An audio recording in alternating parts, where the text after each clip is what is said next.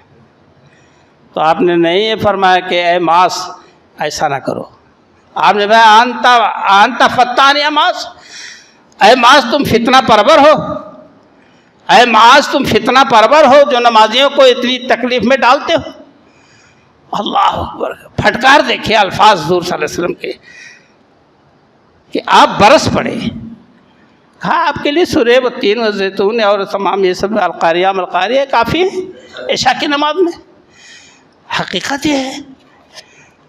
تو اللہ کے رسول صلی اللہ علیہ وسلم کی تعلیمات کی کسی مسلمان بھائی کو کسی سے کوئی تکلیف نہ پہنچے۔ آپ فرماتے ہیں کہ میں نماز پڑھانے کے لیے کھڑا ہوتا ہوں اور دل میں یہ خیال ہوتا ہے کہ قرأت لمبی کروں گا، قرآن زیادہ پڑھوں گا، لیکن جب دیکھتا ہوں آواز آتی ہے صف کے پیچھے سے، عورتوں کی صف کے پیچھے سے کوئی بچہ رو رہا ہے، بچے رونے لگے تو میں نماز مختصر کر دیتا ہوں، کیونکہ ماں کو تکلیف ہوگی اس وقت کہ ہمارا بچہ رو رہا ہے، ہم نیت مند ہیں اللہ کی۔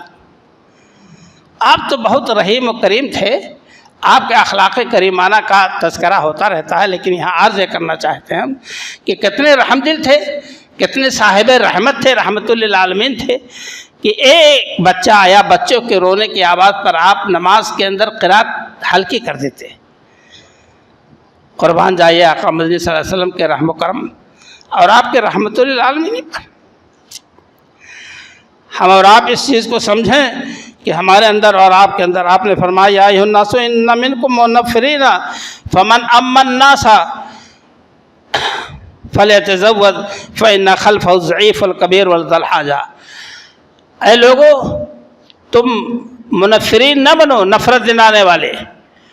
جب تم میں سے کوئی آدمی امامت کرائے تو یہ سمجھ لے کہ اس کے پیچھے بوڑھے بھی ہیں، تھک جاتے ہیں کھڑے کھڑے، ان کے پیچھے ضعیف کمزور لوگ ہیں اور حاجت مند بھی، ضرورت مند بھی، ابھی ہمیں بازار جانا، ابھی کھیتی کے کام میں جانا۔ ان تمام مسائل کو سامنے رکھ کر امامت کرائیے۔ یہ نہیں کہ وہ جب شروع کر دے تو بیچارہ کہے کہ اب ہم کیا کریں، تو باجھا ہے۔ اب جب نماز ختم ہوگی تب اپنے کام کے لیے نکلیں گے۔ ایک ایک پوائنٹ نبی صلی اللہ علیہ وسلم نے ہم کو ارشاد فرمائے ہیں۔ ہم اور آپ اللہ کے رسول جناب محمد رسول اللہ صلی اللہ علیہ وسلم کے ارشادات کا خاص خیال رکھیں۔ آپ ہم اہل ایمان ہیں۔ اللہ کے رسول صلی اللہ علیہ وسلم فرمایا کہ من کان یؤمن باللہ والیوم الآخر فلیکرم ضیفہ، جو اللہ اور اس کے رسول پر ایمان رکھتا ہے وہ اپنے مہمان کی عزت کرے۔ ومن کان یؤمن باللہ والیوم الآخر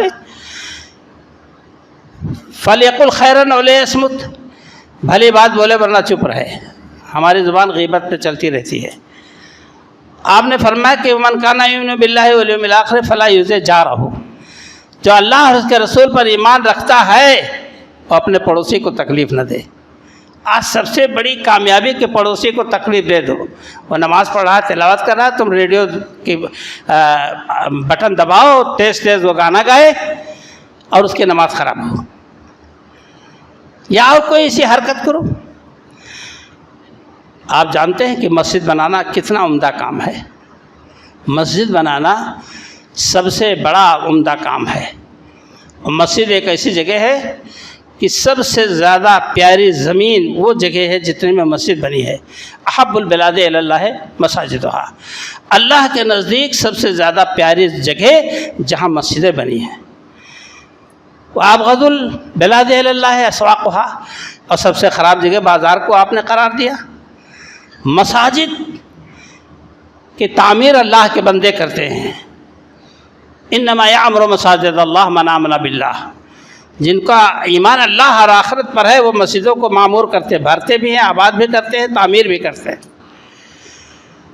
منافقین نے مسجد بنائی مدینہ منورہ میں۔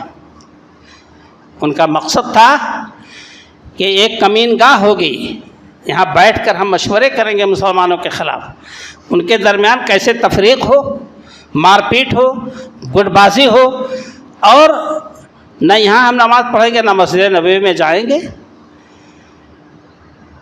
جس کا نام مسجد ضرار قرآن میں آیا ہے، بن کے تعمیر ہو گئی۔ جیسی بھی کیفیت رہی ہو، اللہ کے رسول صلی اللہ علیہ وسلم کے پاس آئے، عرض گزار ہوئے بڑے میٹھے لفظوں میں۔ جو منافق ہوتا نا اس کی بات گڑ سے زیادہ میٹھی ہوتی ہے۔ اللہ کے رسول صلی اللہ علیہ وسلم چلیے تبرکن ہمارے ہاں مسجد میں آپ نماز پڑھا دیجئے، ہم لوگوں نے مسجد تعمیر کر لی ہے۔ آپ صلی اللہ علیہ وسلم سواری پر سوار تھے، غزوہ تبوک کی طرف جانا تھا، تبوک کی طرف۔ آپ نے فرمایا کہ واپس آ کے تب مسجد میں پہنچوں گا، ابھی نہیں موقع ہے، میں تو اب چل چکا ہوں، سواری پہ بیٹھ چکا ہوں۔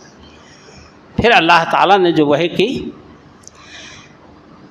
اور پردہ فاش کیا، اللہ نے ان کی نیتوں کے نقاب کشائی کی، اور اللہ نے فرمایا کہ والذین اتخذوا مسجدا ضرارا وتفریقا بین المؤمنین وارصادا لمن حارب اللہ ورسولہ رسولہ من قبل ولا يحلفن ان اردنا الا الحسنى۔ اے نبی سنو، اے ہمارے پیارے حبیب سنو، وہ لوگ جنہوں نے مسجد ضرار تیار کی ہے مسلمانوں کے لیے، ایک گھات کی جگہ گھات کہ یہاں بیٹھ کر مسلمانوں کے خلاف میٹنگ کریں گے، اور تفریقا بین المومنین، مومنین کے درمیان ہم تفرقہ ڈالنے کے ذرائع سوچیں گے۔ اللہ اکبر۔ اللہ نے فرمایا کہ اے نبی سنو، وہ قسم بھی کھائیں گے ان اردنا الا الحسنى، اے نبی صلی اللہ علیہ وسلم ہمارا ارادہ بھلائی کا ہے۔ اللہ فرماتا ہے کہ واللہ یشہد انہم لکاذبون، اللہ گواہی دیتا وہ جھوٹے ہیں۔ اللہ نے اپنے حبیب سے کہا، اللہ گواہی دے رہا ہے آپ کا خدا کہ وہ جھوٹے ہیں اس واقعہ میں۔ لا تقم فیہ ابدا لمسجد اسس علی التقوی من اول یوم حق اول یوم۔ اے نبی صلی اللہ علیہ وسلم اس مسجد میں کبھی آپ کھڑے نہ ہوئیے گا، امامت تو دور کی بات ہے۔ لمسجد اسس علی التقوی من اول یوم، آپ اس مسجد میں جائیے جس کی بنیاد تقوی پر رکھی گئی ہے، وہ قباء کی مسجد ہے، وہ مسجد نبوی ہے۔ آپ اس میں جائیے، نماز پڑھیے پڑھائیے، اس میں قدم نہ رکھیے گا۔ آپ صلی اللہ علیہ وسلم کو جب راز فاش ہوا، معلوم ہوا اللہ ہی کی طرف سے، دوسروں کی طرف سے نہیں، چند صحابہ کرام کو بھیج کر اس مسجد کو آپ نے بے خوبن سے جڑ و بنیاد سے اکھاڑ کر پھینکوا دیا۔ کیوں؟ مسلمانوں کو ایذا پہنچانے کے لیے وہ مسجد کے نام پر بنائی گئی تھی، اڈا بنایا گیا تھا۔ آپ ذرا سوچیں کہ مذہب اسلام میں ایسی چیز کی گنجائش نہیں ہے کہ کسی مسلمان کو تکلیف پہنچے اور آپ خوش ہوں۔ یہ آقا مدنی صلی اللہ علیہ وسلم کا ارشاد، من زار اللہ زار به، زار اللہ، من زار اللہ به، جو نقصان سوچتا ہے کرتا ہے کسی کے لیے تو اللہ اس کے لیے نقصان تیار کرتا ہے، جو کسی کو مشقت میں ڈالنے کے لیے سوچتا ہے تو اللہ اس کو مشقت میں ڈال دیتا ہے۔ یہ اللہ کے رسول کا ارشاد گرامی اور وعدہ ہے، اور وہ کبھی خلاف نہیں ہو سکتا۔ ہم اور آپ کبھی اپنی زبان سے، ہاتھ پاؤں سے اپنے بھائی مسلمان بھائی کو تکلیف دے دیتے ہیں، گالی گلوچ دے دیا، تھپڑ سے مار دیا، سامان ڈھکیل دیا، لے جا کے گاڑی کھڑی کر دی راستے میں، اب وہ ٹوکتا ہے تو آپ غراتے ہیں۔ المسلم من سلم المسلمون من لسانہ ویدہ۔ آپ صلی اللہ علیہ وسلم نے فرمایا کہ مسلمان تو وہ ہے جس کی زبان اور ہاتھ سے لوگ محفوظ رہیں، بچے رہیں، محفوظ رہیں، جس کے زبان سے، زبان پہلے آپ نے ارشاد فرمایا، اس لیے کہ بہت جلدی چلتی ہے، ہاتھ پاؤں تو بعد میں اٹھتے ہیں جب مار پیٹ کی نوبت آتی ہے۔